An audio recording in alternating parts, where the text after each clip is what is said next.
欢迎湘江银行总裁、谢长运掌舵人谢雨薇女士。雨薇，我错了，你原谅我好不好？我们重新来过。5年前，他登堂入室，逼我离婚。5年后，他跪在我脚下，求我回头。我要离婚，我不接受旧社会的包办婚姻。我和婉婉是自由恋爱，这才是新式青年该有的样子。念在你这些年照顾老人、打理家事的份上，我给你最后的体面，不休妻，只离婚。应福，你跟他说这些做什么呀？她一个深宅里的妇人，哪里懂什么叫爱情？包办婚姻，当年应家败落北迁，是我谢家信守婚约，收留你入赘。你出国留学的船票、学费，每月的银钱全是谢家出资。应福，你吃着谢家的饭，花着谢家的钱，转头拿新式婚姻当遮羞布，你配吗？你简直不可理喻！我说了，我要的是灵魂契合的伴侣，你我思想根本不在一个世界。谢兄，应家败落了，不敢耽搁雨谋的将来，这信物你收回，婚约就此解了吧。君子一诺，绝无反悔。这门亲事我谢家认了，无论贫富，绝不反悔。雨薇，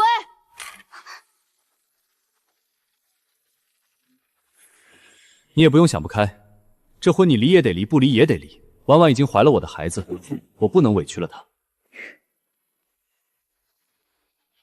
应福，你想离婚可以，但你记住，不是你要离我，是我谢雨薇不要你。大哥，取纸笔，这婚我休。江南谢家富过5代，你是谢家的女儿，我身为前朝遗贵，对你的教导绝不能松懈，仪态礼仪必须是名门闺秀中的典范。父亲，儿子今年12岁，恳请父亲准许我赴金陵求学。哼，你哥哥从金陵来信了，说金陵办了女子幼园，与咱们家中的私塾很是不同。雨薇，你想去读书吗？想。雨薇，听说你18岁就考进这金陵大学堂了？是，主修国际经济。今年我19岁了。谢学姐，经济学会这周有杨教授讲座，你也来听听呗。谢谢，不过最近家中有事，需要回去看看。我奉父亲之命来娶雨薇姑娘，我谢家向来一诺千金，这门亲事我答应你。我父亲的意思是要我入赘谢家。那时应家不过是平平无奇的小门小户，可他眼神笔直，仿佛入赘谢家是一份必须咬牙撑起的清傲。入赘谢家，我只有一个要求，谢家必须资助我出国留洋深造。应兄3个儿子里，你年纪最小，却最有天分。如今新旧交替，你想去海外开眼界，也算有志气。你入赘谢家，雨薇便不必远嫁，与我谢家是好事。你的要求我应允了。小妹，应福此人虽有一身好骨，可心思全在留洋上。以应家如今的状况，出国留学本是痴人说梦。他肯入赘，全是奔着那张船票去的。大哥，我知道，他向往海外新世界，我向往读书求学，不过是各取所需罢了。可他正就是入赘，这世道对赘婿的闲话有多难听？你真的想好了？我想好了，他入赘，我便能留在父母膝下尽孝，这是好事。虽然我接受的是新式教育，可谢家的家教、祖母的教诲，我记在心里。成亲之后，我定会做好妻子的本分，给他作为丈夫的尊严。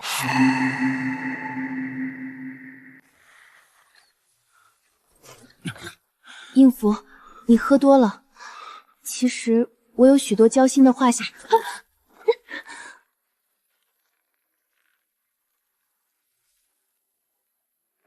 原本准备了那么多柔情蜜意、温人软语，终究是一个字也没能说出口。我去隔壁书房。冷，好冷。应福，如今你入赘谢家，便是谢家的人。旧例里赘婿侧室身份低微，吃饭不准上桌，但我谢家没这些规矩。坐下一起吃吧。多谢老爷厚爱，只是我素来习惯独处，就不与各位同桌了。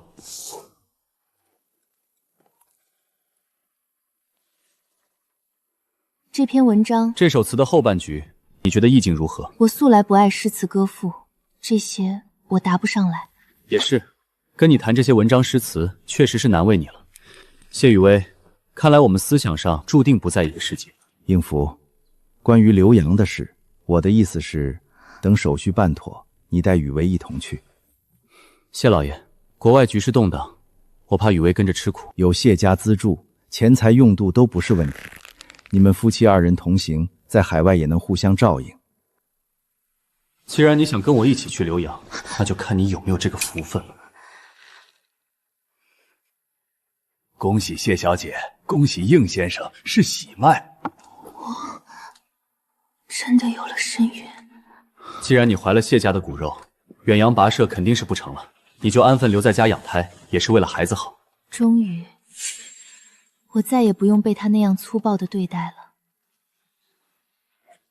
船票收好了吗？千万别弄丢了。给你装了2季的衣裳，怕你到那边水土不服。知道了。到了国外记得写信回来，家里有我和每月10号记得汇钱。我记下了。每月10号记下了。雨薇，你这孕吐都闹了2个月，瘦的只剩一把骨头。昨儿个还见了红，大夫说有小产的征兆，你可千万不能再为他的事儿劳神费气了。应付来信了。他怎么说？可是在国外安顿好了，特意写信问候你和孩子。他只说在国外落了脚，要租房，添置新衣新物，说每月的银钱不够用，须得再涨。由他去吧，幸好孩子总算保了下来。这孩子生在开春时节，大名就叫谢霆，小字微竹。愿他往后如青竹一样，立身端正，坚韧不拔。父亲，既然孩子已经满月，我想回金陵大学堂继续完成学业。好，书自然是要读的。我谢家的女儿绝不能困在内宅家室里。我陪你一道去金陵，乳母和帮佣我都已经挑好了，你只管专心读书，不必为照顾微兰分心。我已经在金陵大学团附近买下一栋洋楼，启程前便会打点妥当。你只管安心做你的学问。雨薇，你休学回家生个孩子，回来居然还能拿第1。国际经济这门课既然学了，就没打算把它落下。你是不知道，这次公费留洋的名额，全校多少人争破了头。可你倒好，英法德3门外语全是满分，专业课成绩更是断层领先。既然都要争，那这个名额我就不客气的拿下了。应付，我也准备留洋了。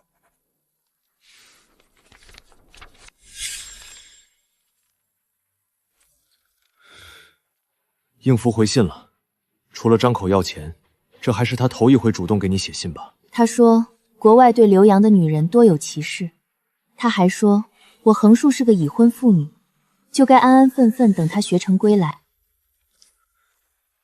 混蛋！他应付北平大学堂出身，我妹妹也是金陵大学堂才女，凭什么她能留洋，我妹妹就得守她到老？大哥，在家从父，出嫁从夫，这可是古训。雨薇，你在胡说什么？你读了这么多书，居然信这个？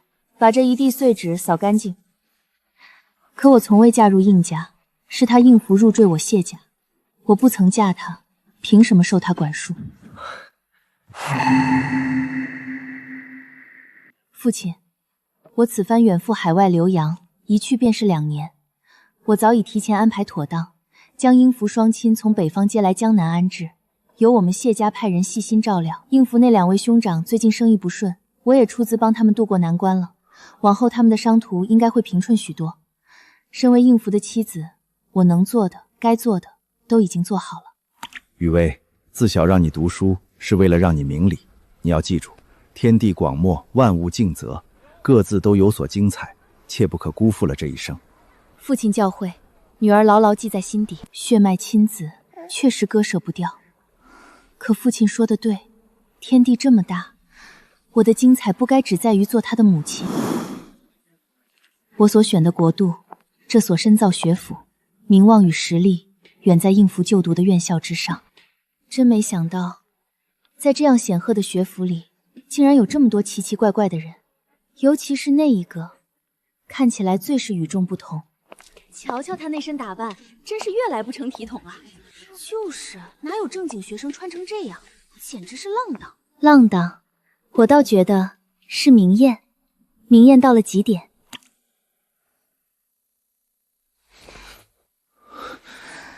想要我？想，当然想。滚！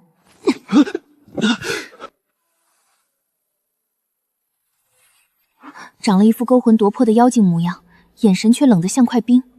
坏了，被他抓了个现行。他叫金奇，金姓。因为我祖母是前朝遗贵，我才格外清楚他的来历。自从那日被他发现我在看他，总能遇见他。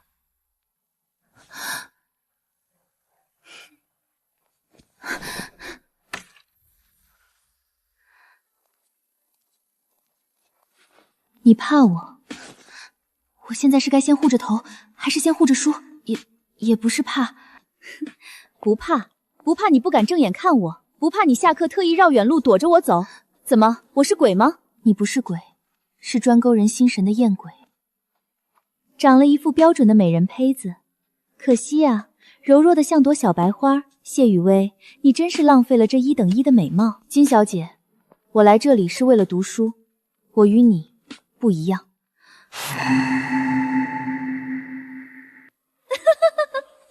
难道我来这儿就不是为了读书？哦，也对，全校都传我金几是个浪荡女子。瞧你这副模样，该是名门的大家闺秀，品学端重。既然如此，谢雨薇，不如我们比一场，3门功课，只要你有1门成绩超过我，就算我输，任你发落。若你输了，我要你当着全校师生的面，正式向我道歉。那如果你输了呢？校内舞会上穿短裙跳艳舞，你敢吗？有什么不敢的？我成绩向来出类拔萃，这赌约我赢定了。3门比试，我竟然1门都没赢！天哪，金金平时成绩居然这么恐怖！谢雨薇都输得这么惨，这下有好戏看了。谢雨薇，看清楚了吗？3门比试，你3门全输，这成绩册上白纸黑字，你可赖不掉。记住了，短裙艳舞，今晚舞会见。她笑起来确实像花一样明艳，可这花真的有毒。父亲教我君子一诺，大哥教我一诺千金。爸，大哥，雨薇今天怕是要亏对你们了。谢雨薇，你就穿这身来跳艳舞？我不是不守赌约，只是我为人妻，为人母，我实在做不出那样的与你一般的事来。循规蹈矩那套我不爱，我这人就爱张牙舞爪的活着。哼，名门淑女，我看都不看一眼，我就爱这副肆意不出击的模样。我爱喝酒，爱跳舞，也爱那些英俊少年，我享受众星捧月，更爱这风光无限。谢雨薇，你给我听好了，我是穿得少，可我不浪荡。你只会被表象迷惑，只会听那些流言蜚语，就因为这些，你心安理得的看清一个人。你觉得你只是输了成绩？我告诉你，你跟我之间的输赢远不止那几分致面。哼！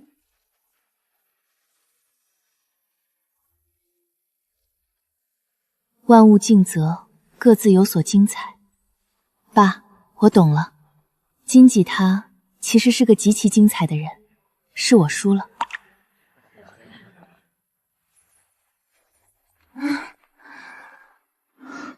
对不起，关于之前对你的评价，我正式向你道歉。这世界上误解我在背后诽议我的人，没有1000也有800。谢雨薇，真不缺你这一个。不过这么多年，能当面回来认错的，倒只有你一个。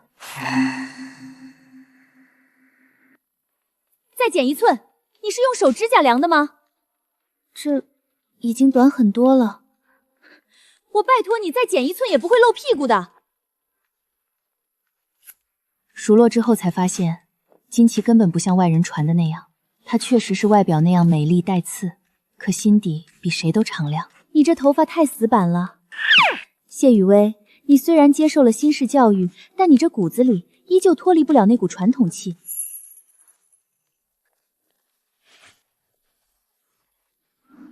就悄悄卷一下。裙子改变，头发打卷，这只是第一步。这半年，我几乎被你牵着走，推着跑，不但改头换面，还做了这么多庭前想都不敢想的事。我把这半年的荒唐写在信里，本以为父亲和兄长会不悦。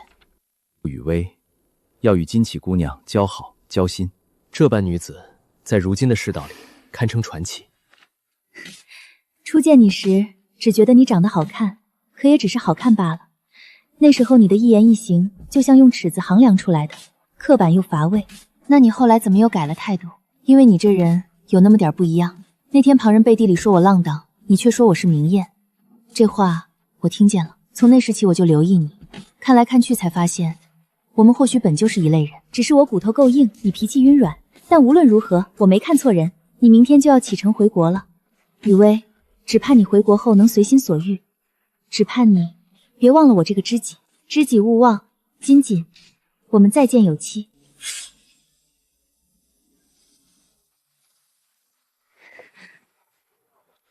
雨薇，不年这北风都起了，你怎么还露着胳膊？好歹披件斗篷出门，穿得这么单薄，着了凉可怎么好？爸，大哥，我不冷，这在国外很平常。母亲，母亲！我走的时候，微竹还只是襁褓里的小婴孩，一转眼都长这么大了。可不是，这孩子天天念叨你呢。是应府，他回国了。长得倒还行，就是这股子浮艳劲儿，比起荆棘那朵人间富贵花，可差太远。我要离婚。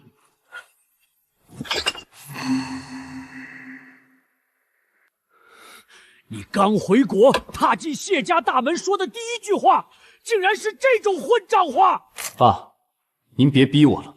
在国外这些年，我考虑了很久，也痛苦了很久。我和谢雨薇之间根本没有感情，那是旧社会塞给我的刀办婚姻。我受够了这种没有灵魂的空壳日子。雨薇，念在你这些年在家照顾老人、拉扯孩子的份上，我给你最后的体面。我不休妻，只离婚。混账东西！体面！你居然有脸说体面！当初应家落魄是谁供你留洋深造的？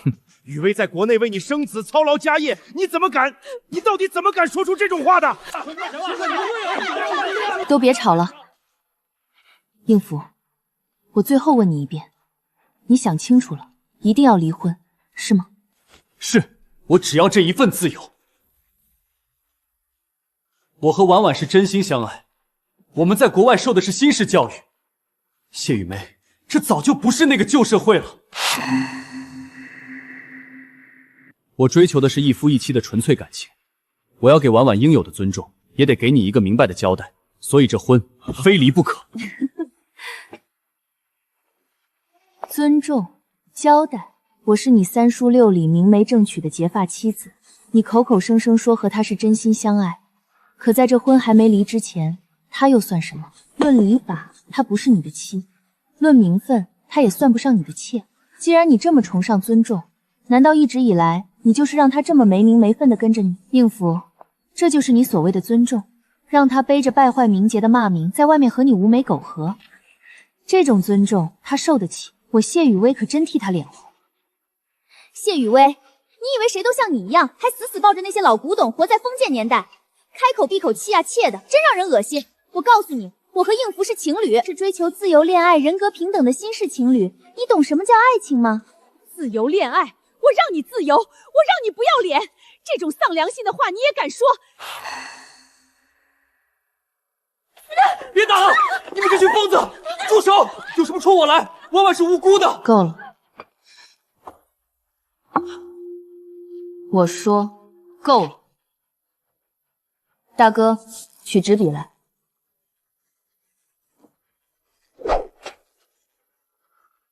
休书？谢雨薇，你疯了！现在是什么年代？你竟然敢写这种羞辱人的东西！羞辱？应福，你太看得起你自己了。当初是你走投无路，自愿签了契书入赘我谢家，你吃我谢家的，穿我谢家的，连出国的路都是我父兄拿银钱一寸寸给你铺出来的。那是包办婚姻的枷锁。别人谈婚姻平等，谈夫妻离婚，我谢雨薇敬他是个人物，但你这种吃干抹净，回过头来还要反咬一口的白眼狼，你不配。休书拿走，从今日起，你不再是谢家的上门女婿，更不是我谢雨薇的丈夫，你被我谢家逐出门槛了。谢雨薇，你没权利这么对我，这种封建余孽的东西，我不认！住手！雨薇，谢家对我应家恩同天高，是我没教好这个逆子，让他做出这种天打雷劈的丑事。你要休夫便休夫吧，应家认了。爸，您在胡说什么？我是您亲儿子，您怎么能帮着这个女人羞辱我？你这个不知感恩的畜生，你的良心都被狗吃了！大哥，送客。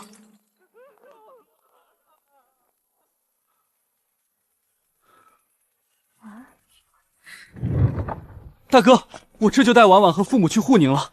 临行前让我见一眼孩子，就一眼。滚！谁是你大哥？你也配提孩子2个字？那是我的亲骨肉，我是他亲爹，我有权见他。你给我听清楚了，那是谢家的孩子，姓谢，和你应付半文钱关系都没有。给我打出去！往后只要看到他在谢家方圆100步内晃悠，直接打断腿。出了任何事，我一力承担。快紧做人！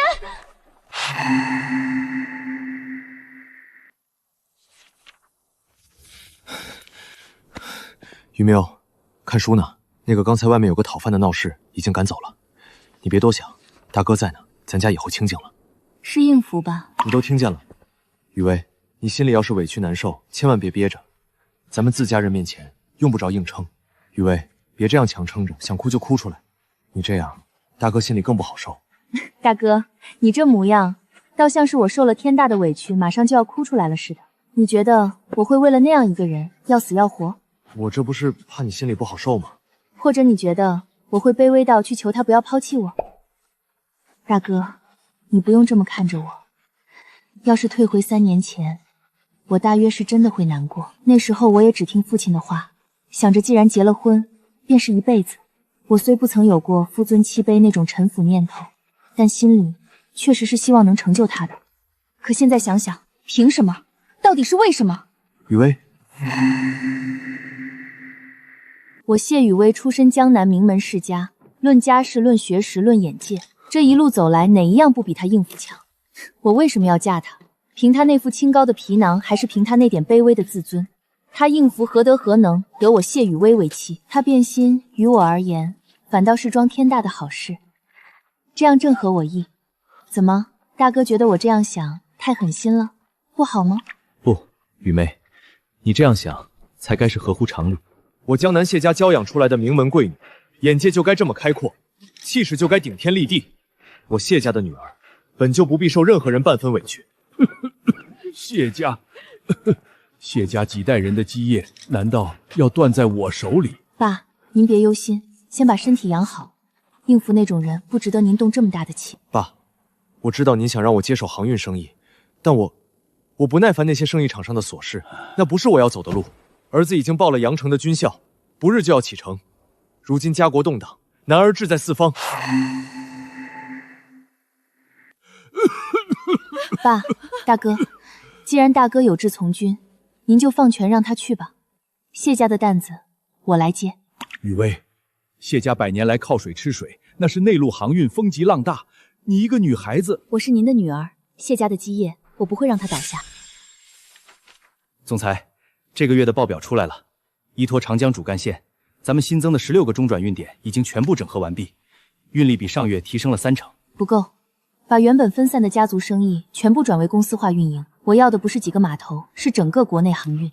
短短3年，你已经垄断了半个国内航运市场。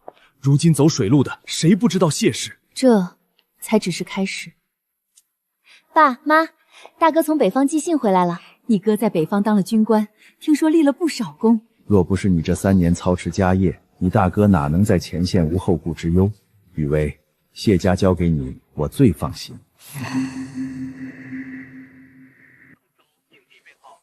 雨薇，如今天下生意，咱们谢家已经占了1半，这江面上挂的都是谢家的旗，你为何还整日忧心忡忡？爸，看似顺风顺水，可您听听这里面的动静，国际局势已经变了，这硝烟味儿眼看就要瞒不住了。你是说，战火要烧过来了。爸，我有个想法，我们要变实体经济为金融经济。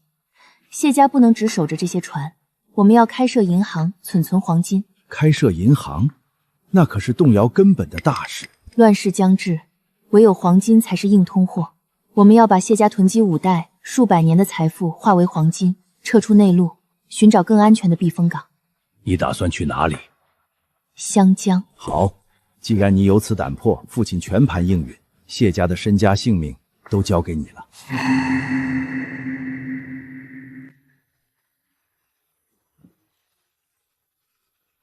总裁，最后一批重货也装船完毕了。走密道航线，避开所有关卡。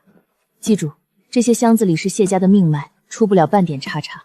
去湘江，我要在那里开辟谢家的第2战场。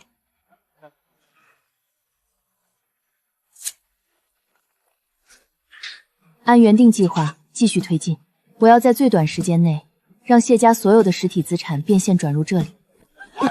总裁，北方局势骤变，说清楚。战报传过来了，开战了。终究还是来了。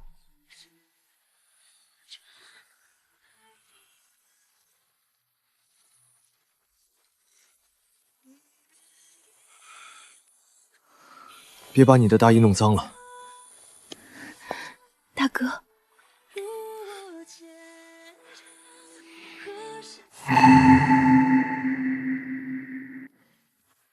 如今战事吃紧，我们需要通过你的航道调运大批医疗物资和军火到北方前线。这是现在的南北航运物资清单。物资都在金陵的仓库里，船随时可以起风。雨薇，还有一件事，打到这个份上，军费已经见底了。这批物资和火力的费用，如今军方恐怕无力负担。无需负担。雨薇，这可不是一笔小数目。谢家现在的银行和航运，大哥，国破家何在？你能想通，我也就放心了。你虽然在湘江开设了银行，但这国内航运的根基绝不能断。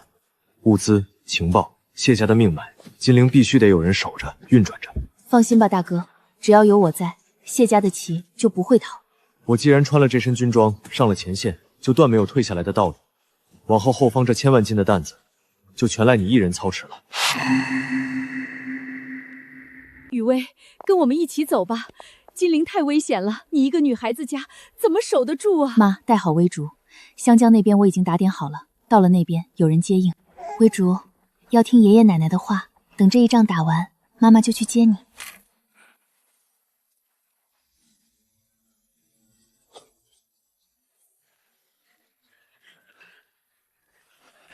谢大小姐，如今天下大乱，唯独谢家的生意越做越大，湘江那边的银行更是日进斗金，佩服佩服。不过是乱世求存罢了。诸位老板要是有好门路，可别忘了带上我这小女子。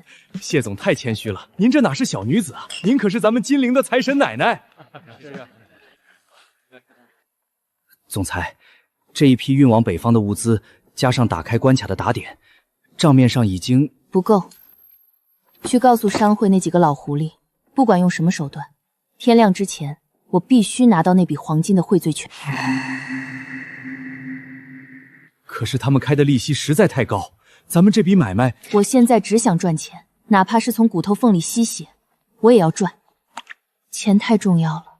这一仗打到现在，烧的是什么？是人命，是国力，更是白花花的真金含银。没钱，大哥拿什么守城？没钱，这片大地就要化为焦土。只要能赚钱支援前方，我谢雨薇这一世的名声，哪怕是骂名，我也担了。和我猜的差不多，这场仗打了几年，半分消停的迹象都没有。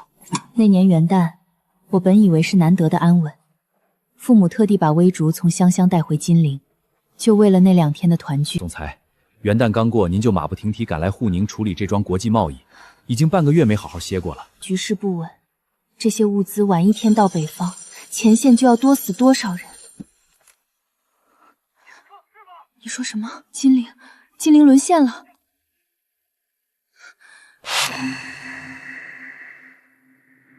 大小姐，老太爷他们还在金陵。安排飞机马上启程回湘江。不回金陵救人吗？现在回金陵就是自投罗网，白白送死，立刻去办。谢雨薇，开门！我要见谢雨猫。大小姐，这疯男人在门口纠缠好一会儿了，要不要我直接把他轰走？不用，让他进来。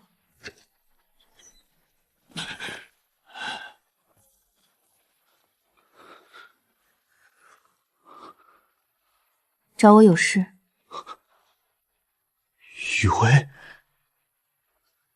金陵沦陷了，这件事你可知道？知道。那你怎么还能坐在这里喝茶？金陵沦陷了，城破了，救孩子，去救魏竹，那是你的亲骨肉，你快派人去救魏竹啊！大小姐，所有行李已经整理完毕，私人飞机也打点妥当了，咱们随时可以启程。你去哪儿？这种时候你还要走？回湘江。谢雨薇，你疯了吗？你到底有没有心？金陵已经沦陷了，东寇进了城，你亲生父母还有我儿子，他们全在那座死城里。你现在居然要躲去湘江，你简直是贪生怕死，为了保命连亲子牛都不要了。这种冷血的女人根本不配做人。你儿子应福，你现在倒是叫得亲热。当年你带着你的真爱回国，逼我离婚的时候，可曾想过你在金陵还有个儿子？哦，我忘了，你是没料到你那位真爱是个不能生育的使女，眼看自己要绝后了，现在才想起这根独苗了。更何况，你是不是忘了自己的身份？你是一个被我谢雨薇亲笔写下休书赶出谢家家门的赘婿，你哪来的资格说那是你的孩子？你怎么知道婉婉她？你怎么会知道这些？你以为你那些上不了台面的烂事能瞒得住谁？我没兴趣知道关于你的任何事。不过我得提醒你，你那位所谓的此生最爱，在生意圈的交际场里可是有名的很。谢雨薇，你闭嘴！不许你这么羞辱婉婉！你站住！你给我站住！魏竹是我唯一的骨血，他是谢家唯一的孙子。谢雨薇，你不能这么狠心，你必须救他！放手！我不放，除非你答应去救人。你这么有钱，有那么多船，那么多门路，你一定有办法的。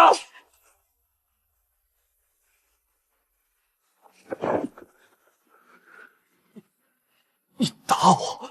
应福，你给我听清楚了，金陵沦陷，东寇侵占，我谢家南北航运全线中断。你知道这意味着什么？意味着前线多少物资运不上去，分分秒秒都在死人。那又怎么样？那可是你亲儿子。你以为我不想救家人？可你知不知道，要救他们，对方要我付出什么代价？对方要我调转所有南北航线，要我谢家百年基业为敌筹所用。这种丧权辱国的事，我谢雨梅绝不能够。可那是命啊！国若不在，家又何存？不要说留在金陵的是我父母，是我儿子，就是我谢雨薇自己困在那里，也就无非一死罢了。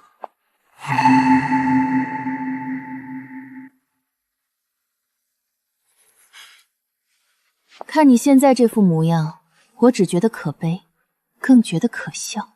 金陵已经沦陷了，东寇的屠刀就在眼前，护宁也近在咫尺，撑不了多久了。我还不能死。谢家百年的基业，北方前线的补给线都捏在我手里，我若死了，谢家就真的散了。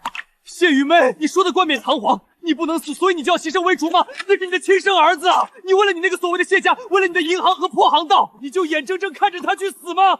你这根本不是明理，你这是丧尽天良！应福，这早就不再是你谈情说爱的太平世事了。乱世之中，没有谁是不能牺牲的。如果牺牲我一个谢雨薇能换回山河重铸，我绝不皱眉。更何况是他们。你这个没良心的毒妇，你不得好死！金陵，那是我的家，坐落着我谢家百年的根基。开车去机场。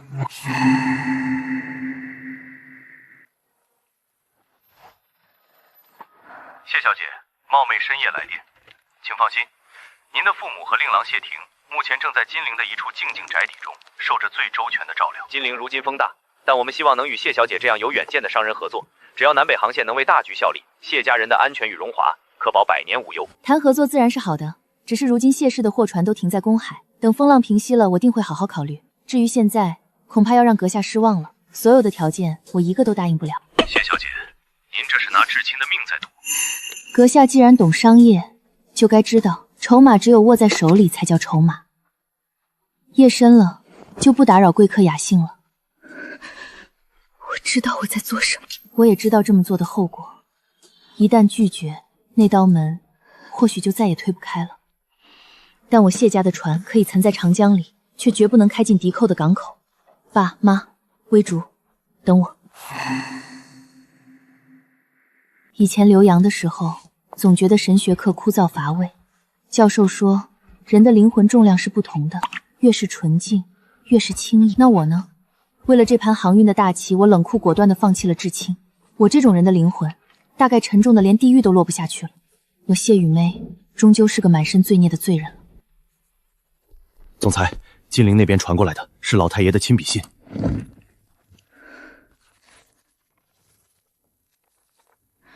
这信似乎没什么特别的，难道对方只是为了试探？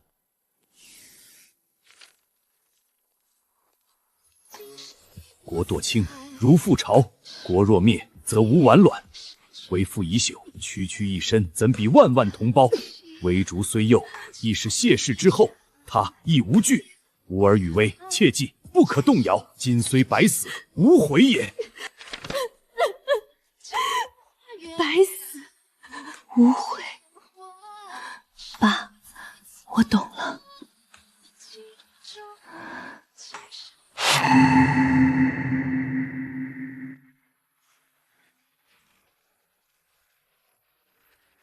谢总裁，金陵那边炮火连天，局势乱成那样，您竟然还有兴致在这儿办慈善晚宴？越是乱世，越要活得体面。我谢氏银行在湘江稳如泰山，这点小风小浪还不足以让我谢雨薇躲起来。听闻令尊和令郎还留在金陵，您就一点都不担心吗？担心？我若是自乱阵脚，那才是真的如了敌人的宴。诸位请听好，谢氏银行只要立这一天，我的家人就没人敢动。在这乱世，摇尾乞怜从来无用，唯有实力才是最好的震慑。总裁，咱们最近这么高调，全港的报纸头版都在登您的消息，那边的人恐怕已经盯死咱们了。盯得好，我就是要让他们觉得我只在乎钱，在乎名声，觉得我这谢氏银行是他们动不了的钱袋子。大幕拉开，台上唱的热闹戏是唱给他们看的，台下的事办得怎么样了？已经在暗中运作，大批黄金正在悄悄兑换成西药和军火，物资已经分批混进咱们的商运船队，藏在普通货物夹层里，随时可以启程北上。这出戏我必须唱得够响，我要让他们知道，动我谢家，我就能让整个远东的金融跟着陪葬。如履薄冰，步步为营。只要戏不演砸，爸和微童就还有一线生机。各位，这最后几件珍玩是我的私人收藏。乱世中，珍宝不如黄金实在。起拍价10根金条，15根金条。谢总裁果然大手笔，还有更高的吗？30根。成交，整整2箱黄金。谢总裁，多谢捧场。慢些开，我有些头晕，想吹着风。我最讨厌这种晚宴了，一个个穿得花枝招展，装得像个名门贵族，其实骨子里抠门的紧，半根金毛都舍不得拔。雨薇，今晚幸好有你在这儿陪我唱双簧，比我预想的倒是多赚了不少黄金。你还是老样子，半分亏都吃不得。吃亏，在我的字典里就从来没这2个字。金大小姐，咱们多少年没见了，真没想到，如今你竟然也开始缺起钱来了。谢大总裁，我也没想到，这么多年没见，你竟然钱多到花不完了。举个牌子，连眼睛都不眨一下。说正经的，刚才那2箱金条呢？半个小时前，我刚下台就让人从后门运走了。动作这么快，黑市那帮吃人不吐骨头的家伙，西洋药只认金子，那2箱金条，这会儿估计已经变成2箱救命的药品了。那你打算送到哪儿？谢雨薇，你送到哪儿，我就送到哪儿。渭水两岸，你我虽然走的不是一条道，但归途终究是一样的。原来如此。这一路颠得好。怎么，谢总裁坐惯了4平8稳的轿子，受不了这点委屈了？不，我只是觉得这许多年积压在心底的重负，被这么一颠，反倒抖落下去不少。荆棘，幸好还有你。金大小姐，你这不请自来的毛病还没改，我衣服都没换妥，你倒先闯去我酒窖抄家了。谁让你那酒窖没锁好？再说，好酒不就是留给知己喝的吗？那2瓶是我费了老劲儿才淘回来的珍藏。谢雨薇，你说什么？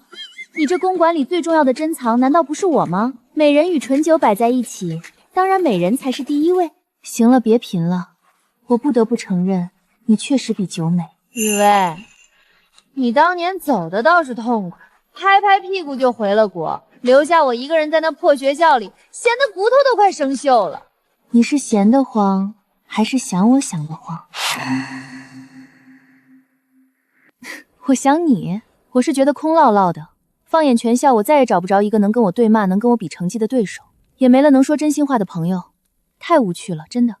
所以我随随便便又去修了个国际政治博士。随随便便修了个博士，不然呢？在那帮笨蛋面前显摆聪明，是我唯一的乐趣了。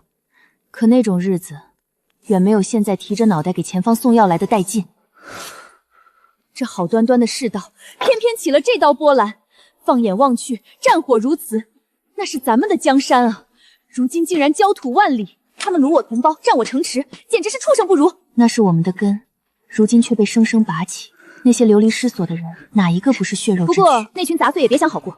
这些年我在海外周旋，在那帮洋政客堆里左右逢源，硬生生给前方筹措了数额千人的巨款。为了弄到那2箱西洋药和金条，我金旗在这乱世里，到底还是有些功绩、有些手段的，对吧？功绩手段，你觉得这世上难道只有你有？哟，谢大总裁，这话听着忒是自夸了。你几时变得这么有自知之明了？连我的风头也要抢？怎么，我不该有吗？我谢雨薇这些年执掌航运，坐镇银行，我本就有功，本就聪明。金大小姐，你不服气吗？服气？我金启这辈子没服过谁，但对你，我服气的没话说。我有功，我也聪明。谢雨薇，那你服气我吗？如何能不服气呢？你与我本就是一样的人啊，一样的不安分，一样的要把这世道踩在脚底。是啊，一样的疯子。金记，把去欧洲的船票烧了，留下来。谢大总裁，当年是谁拍着我肩膀说让我随心所欲的？怎么，我现在想去喝杯咖啡，你也要拦着？这些年我一个人单打独斗，我已经够了。这世道人心隔肚皮，我每晚上闭上眼，想的都是哪条航线会被人卖了。我不想再这样下去了，金奇，我只想把我的后背交给最可靠的人，除了你，没别人。可靠？你就不怕我反手把你这谢氏江山给折腾没了？孤掌难鸣的日子，我始终惴惴不安。但只要有你在，我就能真的心无旁骛。这仗，我们一起打。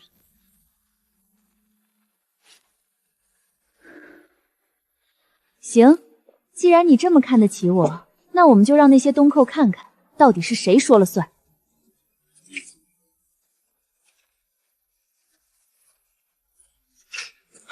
总裁，前线的补给线被封锁了，常规航道根本过不去。让船队改走私航，出了事谢家担着。告诉那些开船的，只要物资送到，赏金翻倍。把谢家所有的筹码全部投入这烽火之中。雨薇，你看看，我就说你这些年做了这么多好事，总归是会有好报的。妈妈，你能保住父母和儿子的命，这都是你应得的福报。是，这就是我的福报。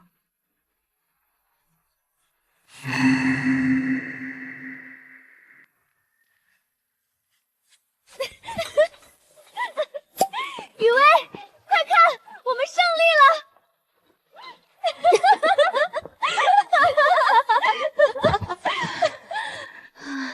金杰，你看这天，星星怎么在转啊？我也觉得像是在往下掉，要把咱们都陷进去了。你说咱们这些年在这乱世里把命悬在裤腰带上，又是运鸠抹，又是斗特务的，到底是为了什么？为了什么？什么都不为。不为钱，不为名，甚至连命都差点搭进去，真就什么都不为？本就该如此啊！荆棘，你想想，国破家和在，覆巢无完卵。我们做的这些，不是为了当什么英雄，那是每一个流着华夏血脉的国人都该做的事。是，说得对，这本就是国人该做的。护我河山，为我家国，这样的事哪有为什么？本就该如此。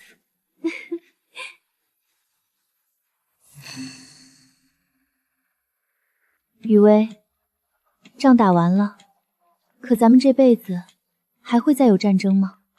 不知道，未来的事谁能说得准呢？就算真的还有，也不要紧了。不要紧？是啊，要把所有的仗就在咱们这个时代，在这个山河破败、满目疮痍的时代全部打完。咱们多流一滴血，后代就能少流一碗。我们要让后世无仗可打，让他们安安稳稳的享太平，不要再像咱们这样，一睁眼就是动荡不安，一低头就是枪林弹雨，这太不幸了，荆棘。咱们这一代人太不幸了。为天地立心，为生民立命，为往圣继绝学，为万世开太平。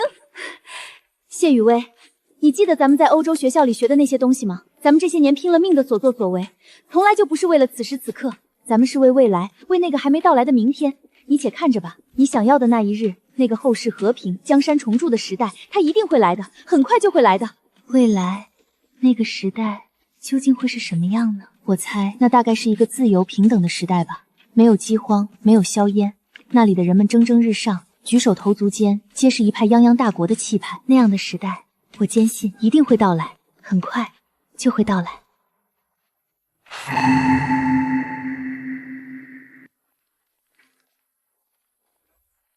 雨薇，你瞧瞧，这专栏都登了整整7天了，字里行间全是歌颂男儿报国，把战争胜利的功劳全揽在男人头上了。这世道，男权当道了上千年，他们这么写也不稀奇。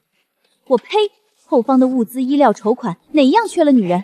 怎么就男人会报国，女人就不行吗？我非得撕烂这帮人的嘴不可。文章发出去了，我这篇文章歌颂咱们女人的坚韧付出，也没忘了夸前线那帮男人。说到底，战场上流血牺牲最多的确实是他们，这是事实，我不偏不倚，免得落人口实。写得大气，不仅反驳了偏见，还占了理。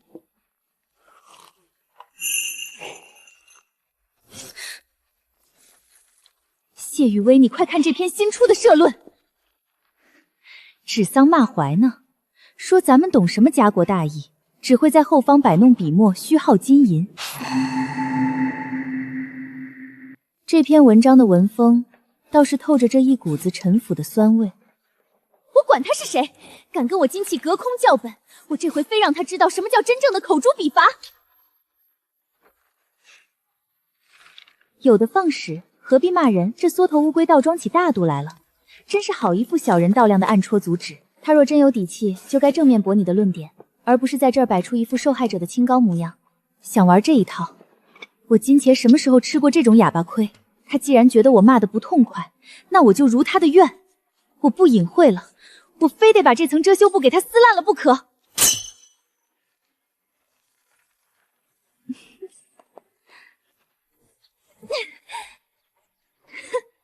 大小姐，金小姐和这位笔友已经隔空对骂了整整2个月了，现在报社的销量全靠他们。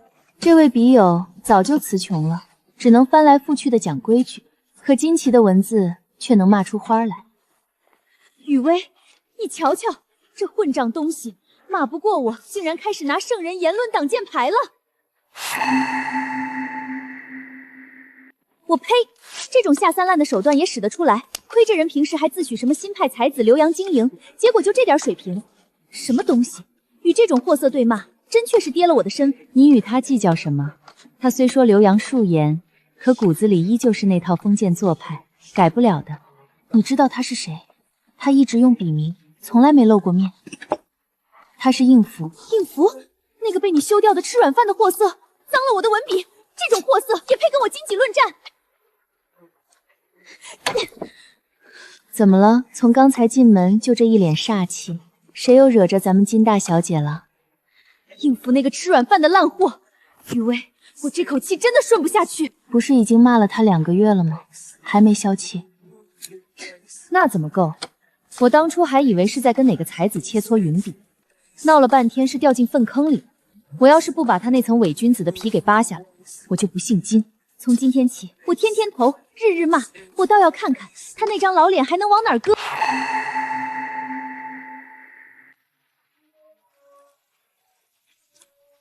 快看，那位起色又开火了，这骂的真叫一个刁钻。这骂战都持续2个月了，哎，这不就是最近那个挺火的应福吗？我看也是，这下身份可全暴露了。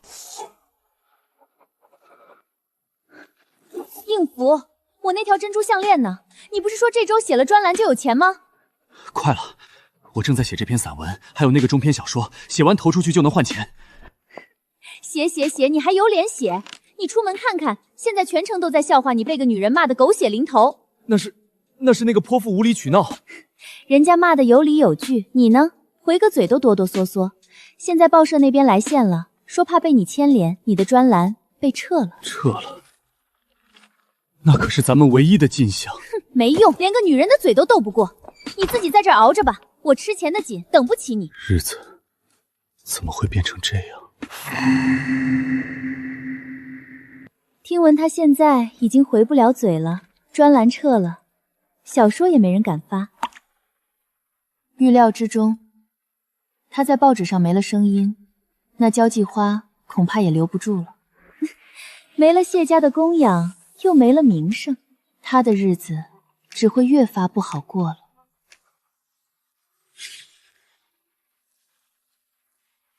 应付那落水狗彻底撑不住了，婉婉卷了他最后一点积蓄跑了，他现在连那处破租房的房费都交不起。雨薇，咱们要不要趁现在痛打落水狗？只要你点个头，我能让他这辈子连个乞丐都当不成。没必要，没必要。你忘了当初他带人回来逼你离婚的那个死德行了？你该不会是到了这时候还对他心软心善，想原谅他吧？原谅？金奇，你也太瞧得起他了。我不是原谅了他，而是我这双眼里早就已经没这个人了。如今我脚下踩着的是山河万里，手中握着的是日月乾坤，头顶见到的是星辰无垠。而他应福，说到底不过是旧社会尘埃里的一粒沙子。沙子若被踩在小底，硌脚是硌了点儿，但又有谁会真的低下头去刻意在乎一粒尘土呢？云泥之差，我为云，他便只配为泥。真是便宜他了，就该让他跪在谢家门口磕头认错。急什么？抛妻弃子，狼心狗肺，这世间万物自有公理，他的报应早晚会到。报应天谴。行，那我就等老天爷睁开眼，亲手收了这个畜生。老天爷或许真的会收了他也说不定。进来。母亲，怎么这个时候过来了？外祖父方才来了电话，叮嘱今晚有家宴，请您早些回去。外祖父还说了，金继姨母今晚也会过来。他呀，也就只有他，非得让你叫他姨母，说阿姨听着生分，姨母才显亲厚。习惯了，既然是长辈的要求，自然要顺着。今日学堂里如何？还好，先生刚刚告知我，下学期的数学课我可以免修了。在这方面你倒是很有天赋，大约是遗传了你外祖父。当年他在江南商界心算之快，连那些老账房都自愧不如。不过即便如此，也不可骄傲。是，母亲，儿子记下了。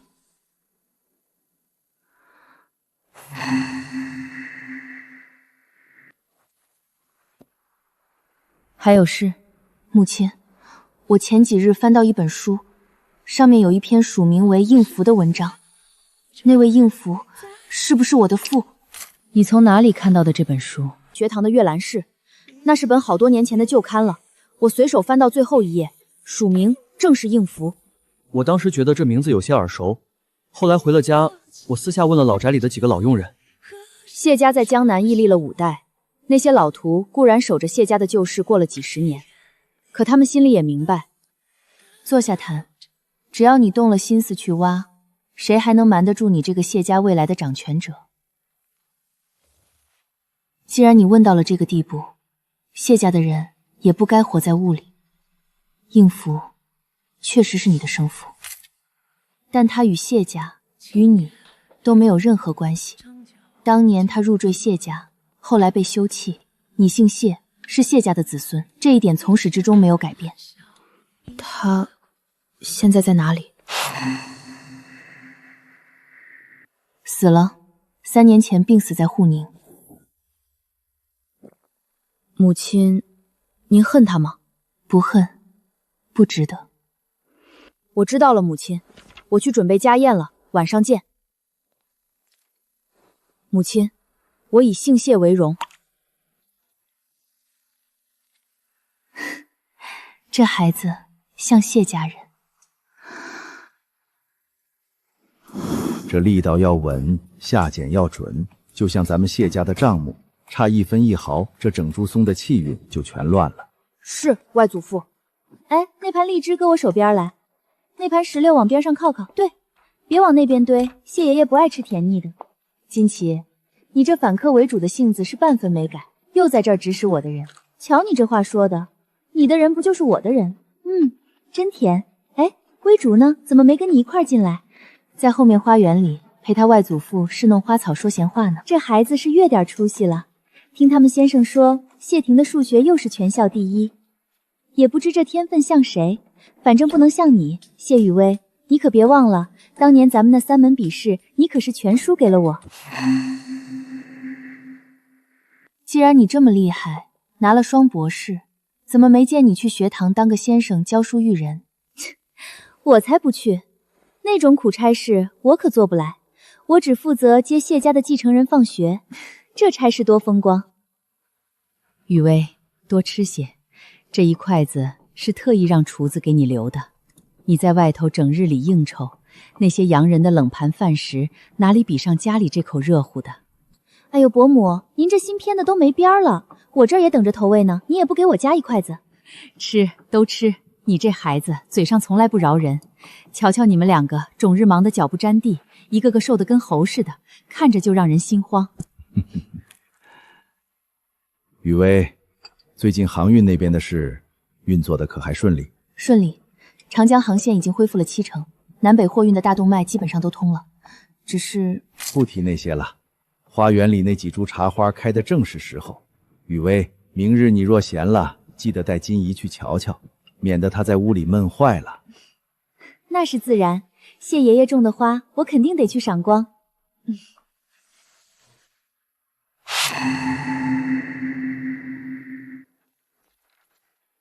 谢雨薇，别在长辈面前打太极。刚才你爸问起的时候，你那半截话到底藏了什么？航运那边出什么乱子了？金陵那边的新政府要收回航运经营权。收回？用什么名头？大义名风，说是要整合民间的航运资源，搞什么统一调配。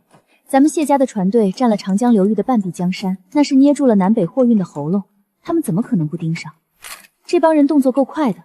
什么时候事儿？上个月，公函已经直接拍到我办公室了，我已经派人去谈了3个轮次，可惜条件一直谈不拢。谈不拢？那是胃口太大，还没填满吧？他们开价要多少？金吉，这不是钱多少的问题，如果是要抽成、要分红，我谢家给得起。可他们要的是控制权，是要把谢家几代人拼出来的命脉彻底变成他们手里的筹码。那你怎么想？这硬碰硬，谢家未必讨得了好。航运绝对不能放。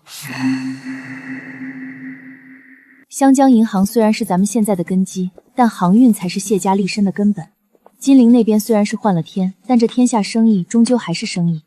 既然是生意，我手里就有他们绕不开的筹码。我不怕谈不拢，只怕他们不敢接。听起来挺有意思，说吧，需要我做什么？是让我去金陵跑一趟，还是在湘江这边给他们断了外汇的道？知我者金吉也。你留在湘江，替我死死盯着银行这边，咱们的钱袋子不能出半点差差。至于金陵，我亲自去一趟。自己去？那边现在可是龙潭古穴，你就这么单枪匹马的过去？带微竹一起，他今年13了，也该出去见见世面，走走那条谢家先祖趟出来的老路了。谢雨薇，你现在可比当年厉害多了。我还记得当年你就是个刻板的小古董，连裙摆想剪短个1寸都得犹豫半天。现在倒好，一个人带着儿子去闯金陵，真是有谢家掌权人的风范了。那时候年轻，顾虑多，别提什么年轻不年轻的。现在的你也一点不老，正是大杀四方的时候。行了，你尽管放宽心去金陵，这边有我镇着，天塌不下来。回头你把银行那些关键的事儿交代清楚，剩下的那些鸡毛蒜皮，我保准替你处理得利利索索。金记，多谢，能有你这样的知己，我这一生确实没什么可再求的了。微竹还小，这一路上山高水远的，万一遇上什么乱子，雨薇，你可得千万当心。跟着你母亲，凡事多听多看，谢家的路终究要你自己去趟。外祖父，孙儿记下了。母亲，我的行李已经全部收好了，咱们出发吧。走吧。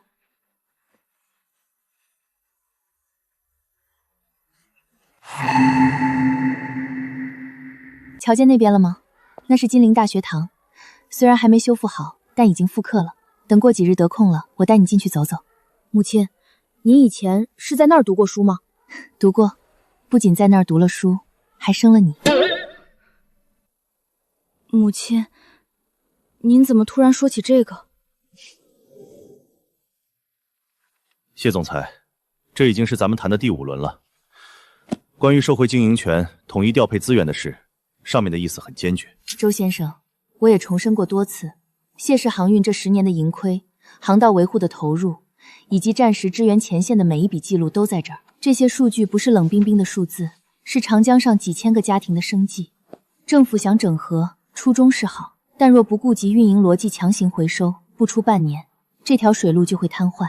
谢总裁，说实话，您是我见过的最不好对付的谈判对手。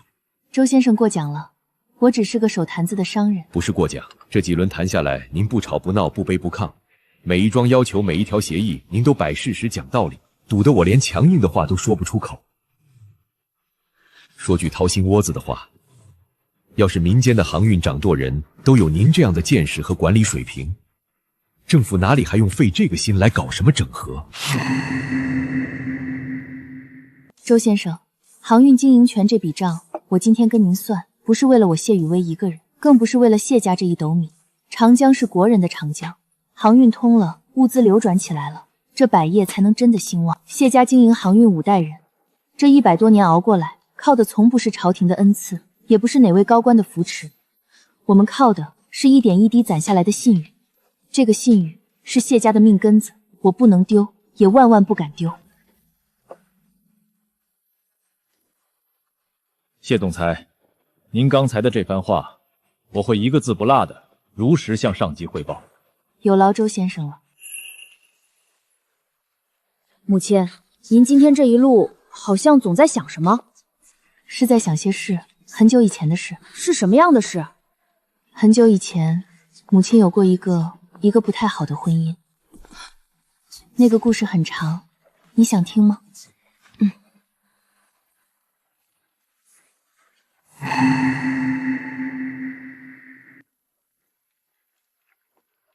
我在听，母亲，您说。那个人，你的生父叫应福，原本2家是指腹为婚的娃娃亲，后来他家败落了，为了出人头地，他入赘到了我们谢家。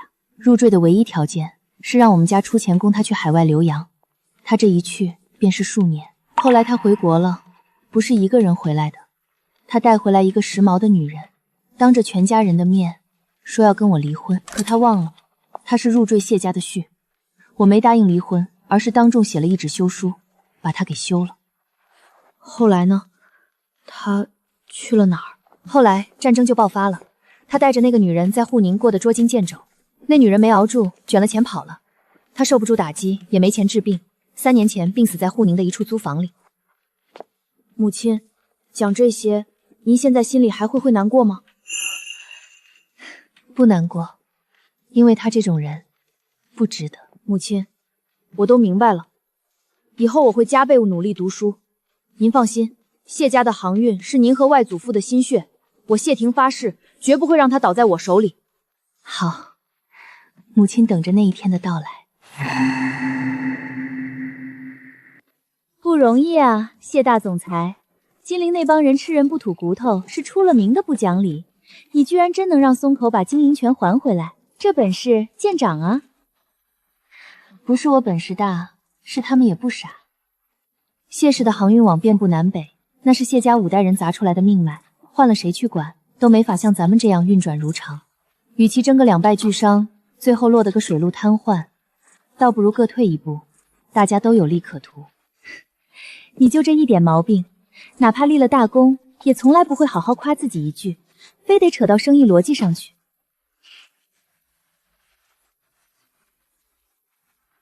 雨薇，你有没有想过，再过10年、20年，等你不用再在商场上厮杀的时候，你想做什么？没想过，每天睁眼就是账目和航线，哪有功夫想那么远？那你现在想想，认真的。大概我会把生意上的事慢慢交给下面的人，多花点时间陪陪父母，带微竹去世界各地走走，见见世面。等微竹真的能独当一面接手谢家的时候，我就彻底退下来。退下来，然后呢？然后就找个安静的地方写写书，种种花，想到哪儿就到处走走。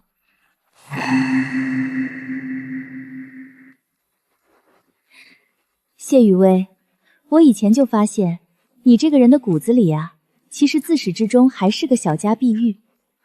小家碧玉，别看你现在威风八面，坐着湘江银行总裁的位置，手里攥着长江航运的命脉，可你心里头最深处始终想要的，也不过就是那点安稳日子。这大半辈子都在刀尖上走，安稳日子难道有什么不好吗？没什么不好，那是多少人求都求不来的福分。我就是觉得可惜了。可惜什么？可惜你长了这么一张倾国倾城的脸，又长了这么一副翻云覆雨的手腕，老天爷把这么多压箱底的好东西都塞给了你，你最后居然只想去种花。不过转念一想也好，那种安稳日子我现在竟然也想过了。等你退休了，你负责在后园种花，我就负责天天翻墙来偷你的花，气死你！金大小姐，你也就剩下这点出息了，我要那劳什子出息干什么？我这辈子出过的风头，见过的血腥，比10个人加起来都多。现在仗总算打完了，国也彻底安了，我就想在这太平盛世当个混吃等死的闲人，怎么了？犯法啊？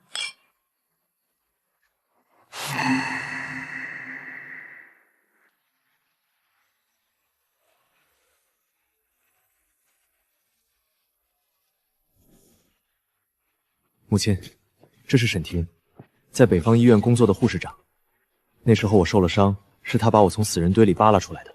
好孩子，真是好姑娘，我谢家的大公子总算是有着落了。救命恩人，又是这般端庄的模样。雨薇，快来见见你大嫂。雨薇，瞧过了。瞧出什么了？你这位准大嫂眼光可比你好多了。我瞧着这沈姑娘，无论是气度还是心性，都比你那个硬邦邦的大哥强上100倍。胡说什么呢？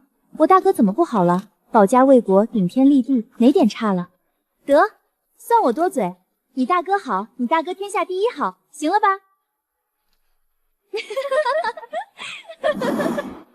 雨薇，你瞧，这天到底还是彻底亮了。是啊，海棠依旧，江山如故。痛快！这么些年，咱们一家子总算是齐齐整整的坐在一块儿吃顿安稳饭了。沈婷啊，多吃些，看着瘦的。如今回了家，就当到了自己家，千万别客气。